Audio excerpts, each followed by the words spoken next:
दोस्तों, आज हम पहुंचे नमस्ते न्यू इंडिया टीम के साथ कणुका के आराम नगर में स्थित साई मंदिर, जो हरियाणा का अपने आसपास अगर रेवाड़ी डिस्ट्रिक्ट को लेते हैं तो उसमें सबसे बड़ा मंदिर है। ठीक है, हम अंदर से आपको मंदिर के दर्शन करवाते हैं। तो दोस्तों आइए, चलिए हमारे साथ मंदिर के अंदर प्रवेश करते हैं। जय श्री साईनाथ महाराज।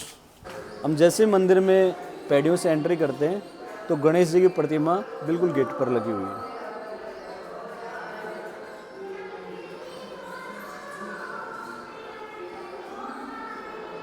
और सामने जब एंटर करते हैं तो साईं बाबा की प्रतिमा रूपी साईं बाबा खुद विराजमान है। बोलो श्री साईनाथ महाराज की जय। और जो ये साई मंदिर की प्रतिमा है, बाबा खुद जो इसमें विराजमान है वो हूबहू ऐसा है जैसे बिल्कुल शिरडी साई धाम महाराष्ट्र में बना हुआ है।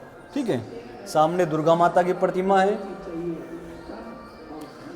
और दुर्गा माता के दर्शन करने के बाद जैसे हम आगे बढ़ते हैं तो इसमें आगे साई मंदिर में स्थित साईं बाबा की एक बिल्कुल अद्भुत प्रतिमा, खुद ऐसा लग रहा है जैसे साईं बाबा खुद विराजमान हो यहाँ पर। और यहाँ पर ये जो हमारी वीडियो है ये बिल्कुल ही ऐसे है कि महाराज जी को भी अभी कुछ नहीं पता है कि हम वीडियो बना रहे हैं।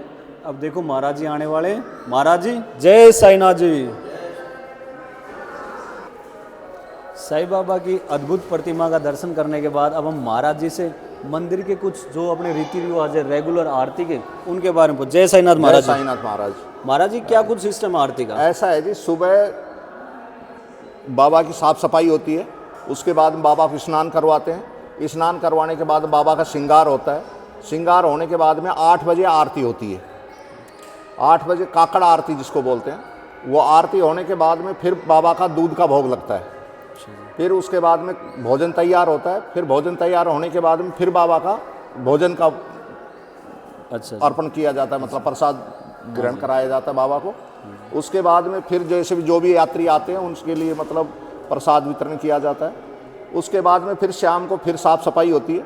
साफ़ सफाई होने के बाद में फिर शाम को 5 बजे फिर आरती होती है करके, उसको धूप आरती कहते हैं। अच्छा। उसके बाद में धूप आरती के बाद में फिर शाम को फिर लास्ट में सेज आरती होती है बाबा की, शयन आरती जिसको सुहाने की आरती कहते हैं। उसके बाद में फिर बाबा का फिर कपड़े चेंज किए जाते हैं। उसके बाद में सर्दियों के कपड़े उड़ाए जाते हैं बाबा को शयन कराने के लिए। फिर उसके बाद में शयन कराने के बाद में फिर मंदिर के पट बंद किए जाते हैं। उससे पहले फिर बाबा को भोग लगता है। भोग लगाने के बाद में फिर पट बंद करते हैं।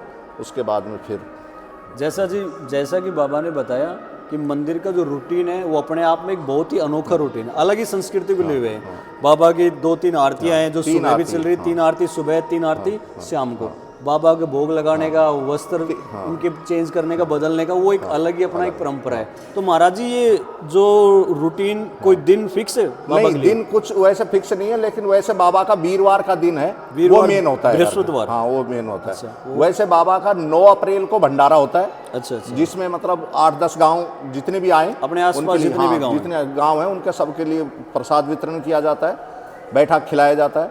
और 8 तारीख को बाबा का क्या नाम सत्संग रात को जागरण सत्संग होता है। सुबह फिर उसके बाद बाबा का अप्रैल को भंडारा होता है। बाबा को पूरा पंचामृत से मतलब स्नान किया जाता है। स्नान कराने के बाद में दूध वगैरह से स्नान कराने के बाद में फिर बाबा का श्रृंगार होता है।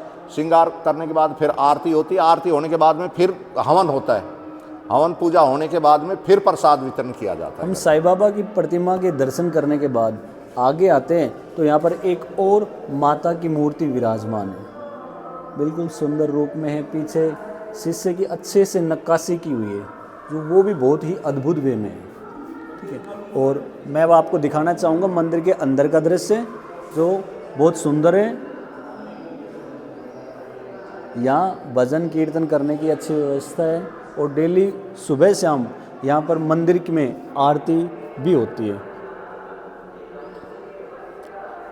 और मंदिर के अंदर का दृश्य दिखाने के बाद हम आपको थोड़ा सा बाहर का भी दिखाएंगे, जहाँ पर मंदिर के बाहर द्वारका साई के नाम से बभूत का स्थान बनाया हुआ है, जहाँ बाबा की बभूति मिलती है।